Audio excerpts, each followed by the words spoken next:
Si Trillanes, inaming natakot na magiging presidente si VP Sara.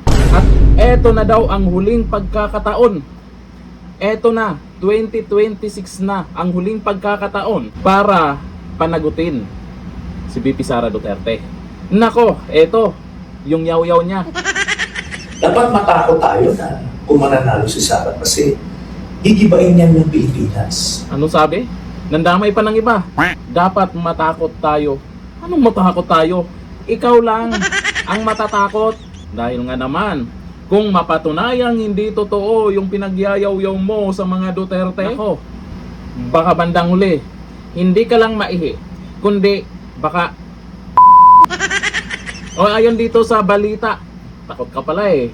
Ay, sabi dito, Trillanes, aminadong baka ito na ang kanilang huling pagkakataon. Kasi ngayon 2026 po talaga, kailangan na nilang mag-all out para siraan si VP Sara. Kailangan na nilang itodo ngayon.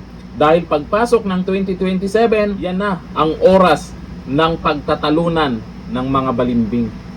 O yung mga politiko na nakikiramdam dyan, kung sino yung malakas sa taong bayan, magtatalunan niyang mga yan pagpasok ng 2027. Kaya ngayon pa lang, 2026, itodo na nila. Pero ang taong bayan, itotodo na rin nila ang suporta kay VP Sara. Inamin ni dating Senador Antonio Trillanes na posibleng 2026 na ang huling pagkakataon upang anyay papanagutin ang pamilya Duterte. Babala niya kung mabibigo ito, lalo lamang titibay ang kanilang puwersang pampolitika patungo sa 2028 elections. Tama ka talaga dyan.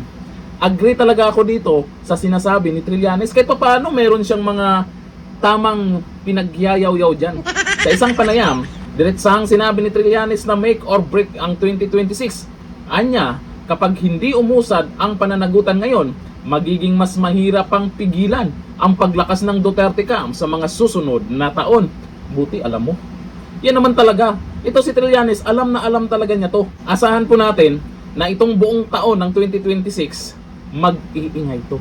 Pero siguraduhin mo naman Trillanes na yung pinagyaw-yaw mo ay katotohanan para hindi mawala ng tiwala sa iyo ang mga kakaunting nakasuporta na lang sa iyo. Kasi tuwing lumalabas ito sa social media, laging Duterte na lang. May mga inilabas siya nakaraan na mga kwento pero napatunayan sa huli, fake news naman. E paano maniniwala po yung iba sa mga bago mong mga pinagyayaw-yaw dyan? Bagay dito sa sinasabi niyang huling taon na ito, ay totoo naman talaga yan. Ito na ang huling taon para siraan nyo ang mga Duterte. Ito na ang huling taon para mapaniwala nyo ang mga tao. Tanong, sa nakikita nyong survey o resulta ng survey kay VP Sara Duterte, kaya nyo bang hilain pababa yan? Eh yung katapat niya negative? O sinong maniniwala sa inyo? Kung nakipagtulungan na lang kayo sa mga Duterte, kung nakipagtulungan na lang kayo sa taong bayan para panagutin tong mga buhaya na pumaldo sa maanumalyang flood control project, may maniniwala pa sa inyo. Lalo ka na, Trillanes. Sayang, talo ka na itong nakaraan. Bakit? Anong dahilan? Simula nung bumabanat ka sa mga Duterte. Dati malakas ka pa sa tao. Ngayon, anyari na. Kahit siguro barangay election, di ko lang alam ha kung mananalo ka pa. O ayon po dito, kay Jerry Malao, magtago ka na pag Duterte ulit, ay malamang tatahimik bigla yan. Sabi ni Enrico Lozano, takot ka kasi baka ikaw naman ang makulong. Sabi ni Hus Aras, Duterte lang kasi tinatrabaho mo kaya wala nang effect paninira mo kasi alam ko, bitter ka lang kasi di ka pinagbigyan maging VP ni Tatay Digong. Yun po yung nangyari noon. Simula noon, medyo nagbago na ang kulay ni Trillanes hanggang bumanat na sa mga Duterte. Hindi pinagbigyan. Kaya naman pala. Okay, sabi ni Jen Bichela, 2 years pa bago mag 2028. Bakit ba balisang-balisa kayo? Ilan lang silang Duterte. Tapos ang dami nyo nang nagkaisa. Oo, nagtulong-tulong na sila. Sanib puwersa na. Mga pink ina, mga loyalista nga. Sanib puwersa na sila. Ang dami-dami na nga nila. Libo-libo nga, di ba? Pero ang nakasuporta kay VP Sara, milyon-milyon na.